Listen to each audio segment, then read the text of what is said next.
السلام علیکم ورحمۃ اللہ وبرکاتہ۔ نحمدہ ونصلی علی رسولہ الکریم، اما بعد فاعوذ باللہ من الشیطان الرجیم، بسم اللہ الرحمن الرحیم۔ ربی اشرح لی صدری ویسر لی امری واحلل عقدۃ من لسانی لیفقہوا قولی۔ اللہ تعالیٰ اس آیت میں ایمان والوں سے مخاطب ہے۔ اللہ تعالیٰ فرماتے ہیں ولا اور نہ تاہینو تم سستی کرو، ولا اور نہ تحزنو تم غم کھاؤ، وانتم الاعلون تم ہی بلند رہو گے، ان کنتم اگر ہو تم مومنین ایمان والے۔ اللہ تعالیٰ ایمان والوں سے مخاطب ہے کہ اے ایمان والو، تمہیں جو جنگ میں نقصان پہنچا ہے اس پر نہ سستی کرو اور نہ ہی غم کھاؤ۔ اگر تمہارے اندر ایمانی طاقت موجود رہے گی تو انشاءاللہ تم ہی غالب رہو گے۔ ان اگر یمسسکم پہنچا ہے تم کو کارہن زخم، اللہ تعالیٰ فرماتے ہیں کہ اے ایمان والو، اگر تمہیں جنگ احد میں زخم پہنچے ہیں، فقط پس تحقیق مسا پہنچے ہیں القوم کافروں کو بھی، کارہن زخم مثلہ اسی کی مثل جنگ بدر میں۔ یہ ایک اور انداز سے مسلمانوں کو تسلی دی جا رہی ہے۔ اللہ تعالیٰ فرماتے ہیں کہ ایمان والو، اگر تمہارے کچھ لوگ زخمی ہوئے ہیں تو کوئی بات نہیں، کیونکہ جنگ بدر اور جنگ احد کے شروع میں کافروں کے بھی اسی طرح زخمی ہوئے ہیں۔ تو اللہ تعالیٰ فرماتے ہیں وَتِلْكَ الْأَيَّامُ، وَتِلْكَ اور یہ الایام دن ہے، نداولوہا ہم پھیرتے ہیں اس کو بین الناسی، بینا درمیان الناسی لوگوں کے، یعنی اللہ تعالیٰ کی حکمت کا یہ تقاضا ہے کہ اللہ تعالیٰ فتح اور شکست کے ایام کو بدلتا رہتا ہے، یعنی کبھی غالب کو مغلوب کر دیتا ہے اور کبھی مغلوب کو غالب۔ تو اللہ تعالیٰ فرماتے ہیں وَلِيَعْلَمَ اللَّهُ، وَلِيَعْلَمَ اور تاکہ جان لے اللہ اللہ تعالیٰ الذین ان لوگوں کو آمنو جو ایمان لائے، یعنی جنگ احد میں مسلمانوں کو جو عارضی طور پر شکست پہنچی، اس میں بھی اللہ تعالیٰ کی کئی حکمتیں تھیں۔ اب ان آیات میں اللہ تعالیٰ کی انہی حکمتوں کا بیان ہے۔ اللہ تعالیٰ فرماتے ہیں وَلِيَعْلَمَ اللَّهُ الَّذِينَ آمَنُوا، تاکہ جان لے اللہ تعالیٰ ان لوگوں کو جو ایمان لائے، کیونکہ صبر و استقامت جو ہے وہ ایمان کا تقاضا ہے۔ جنگوں کی مصیبتوں اور مشکلوں کے وقت وہی صبر سے کام لیتا ہے جو ایمان والا ہوگا۔ وَيَتَّخِذَ اور پکڑے منکم تم میں شہداء شہید،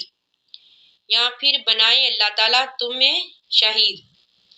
یعنی یہ اللہ تعالیٰ کی دوسری حکمت، تاکہ اللہ تعالیٰ تم میں سے کچھ لوگوں کو شہادت کا درجہ دے۔ واللہ اور اللہ تعالیٰ لا یحب الظالمین نہیں پسند کرتا ظالموں کو۔ اب یہ اللہ تعالیٰ کی ایک اور حکمت وَلِيُمَحِّصَ اللَّهُ، تاکہ پاک کر دے اللہ تعالیٰ الذین ان لوگوں کو آمنو جو ایمان لائے، یعنی یہ اللہ تعالیٰ کی حکمت کہ اللہ تعالیٰ ایمان والوں کو ان کے گناہوں سے پاک کر دے، وَيَمْحَقَ اور مٹا دے الکافرین کافروں کو، یعنی چوتھی وجہ یہ اللہ تعالیٰ نے بتائی کہ اللہ تعالیٰ کافروں کو مٹا دے۔ تو اللہ تعالیٰ فرماتے ہیں کیا حسیب تم گمان کرتے ہو ان تدخلوا الجنت، ان تدخلوا یہ کہ تم داخل ہو جاؤ گے الجنت جنت میں، ولما اور نہیں یعلم اللہ، یعلمی جانا، یعلم اللہ جانا اللہ تعالیٰ نے الذین ان لوگوں کو جاہدوا جنہوں نے جہاد کیا منکم تم میں سے، وَيَعْلَمَ اور یعنی کہ نہیں جانا اللہ تعالیٰ نے الصابرین صبر کرنے والوں کو، یعنی اللہ تعالیٰ فرماتے ہیں کیا تم گمان کرتے ہو کہ تم سیدھے جنت میں داخل ہو جاؤ گے، وَلَمَّا يَعْلَمِ اللَّهُ اور نہیں جانا اللہ تعالیٰ نے ابھی تک ان لوگوں کو جاہدوا منکم جنہوں نے جہاد کیا تم میں سے، وَيَعْلَمَ الصَّابِرِينَ، اور نہیں جانا اللہ تعالیٰ نے صبر کرنے والوں کو، یعنی بغیر قتل و شدائد کے، بغیر آزمائشوں کے تم کس طرح جنت میں داخل ہو سکتے ہو؟ بلکہ جنت تو انہی لوگوں کو ملے گی جو اللہ تعالیٰ کی آزمائشوں میں پورے اتریں گے۔ جس طرح کہ ایک اور مقام پر اللہ تعالیٰ نے فرمایا ام حسیبتم ان تدخلوا الجنۃ ولما یاتکم مثل الذین خلوا من قبلکم مستهم البأساء والضراء وزلزلوا، کیا تم نے گمان کیا کہ تم سیدھے جنت میں چلے جاؤ گے؟ ولما یاتکم مثل الذین، اور نہیں آئی تم پر ان لوگوں کی طرح مصیبتیں جو کہ تم سے پہلے لوگ تھے۔ مستهم البأساء والضراء وزلزلوا، اللہ تعالیٰ فرماتے ہیں کہ انہیں تنگ دستی پہنچی، انہیں تکلیفیں پہنچی، وزلزلوا، اور وہ ہلا دیے گئے، یعنی پھر ان کو جنت ملی۔ تو اسی طرح فرماتے ہیں اللہ تعالیٰ کہ جب تک تم پر آزمائشیں نہیں آئیں گی، تم پر مصیبتیں نہیں آئیں گی، تم کس طرح جنت میں داخل ہو سکتے ہو؟ وَلَقَدْ، اور البتہ تحقیق، کنتم تھے تم تمنون الموت، تمنون خواہش کرتے، الموت موت کی، من قبلی اس سے پہلے، ان تلقوہ یہ کہ تم ملو اس سے۔ یہاں پر ہو کی ضمیر جو ہے یہ موت کی طرف جاتی ہے۔ فقط پس تحقیق رأیتموہ تم نے دیکھا اس کو، یعنی موت کو، وانتم اور تم تنظرون دیکھ رہے تھے۔ یہ آیت ان صحابہ کے بارے میں ہے جنہوں نے جنگ بدر میں حصہ نہ لیا تھا، تو وہ ہر وقت یہ سوچتے تھے کہ دوبارہ میدان جنگ لگے تو ہم کافروں سے لڑیں، لیکن جب اچانک مسلمانوں کی فتح شکست میں بدل گئی تو پھر ان میں سے کچھ لوگ ہی ثابت قدم رہے،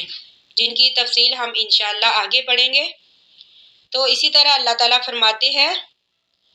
کہ تم میں سے بہت کم لوگ ثابت قدم رہے۔ اس طرح حدیث میں آتا ہے کہ اللہ تعالیٰ فرماتے ہیں کہ تم دشمن سے